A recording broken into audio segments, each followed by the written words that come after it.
যে স্বাদ কি সুন্দর। লাউ ধরে না, লাউয়ের করা আইছে না, গাছ মাত্র মাত্র যে করা খাইছি ধরছে। লাউ কয়টা ধরছে এর মধ্যে সুন্দর। এইগুলা নিয়ে রান্না করে দিছিল আর এত স্বাদ। লাউ দেখতেও তো কি সুন্দর দেখতে, এগুলো অনেক সুন্দর। হ দেখতেই তো বোঝা যায় টাটকা। অনেক মজা না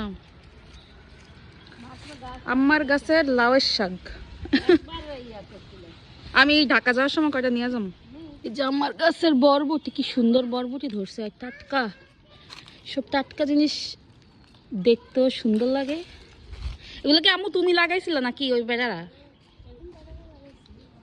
এই দেখেন পুরো টাটকা, কোনো সার টার কিচ্ছু নাই, ফরমালিন টরমালিন কিচ্ছু নাই, একদম ফ্রেশ। এইসব সবজি খাইলেও কোনো রকম ঝামেলা নেই। দাও শাকগুলা, দাও দাও, ওই যে ওখান দিয়ে দাও আমার পেঁয়াজ দাও। ওদিক দিয়ে ওই যে সামনে দিয়ে। এই দেখেন টাটকা টাটকা শাক, কি সুন্দর গাছ। সিমও নাকি আছে? সিম কোন সাইড আম্মু?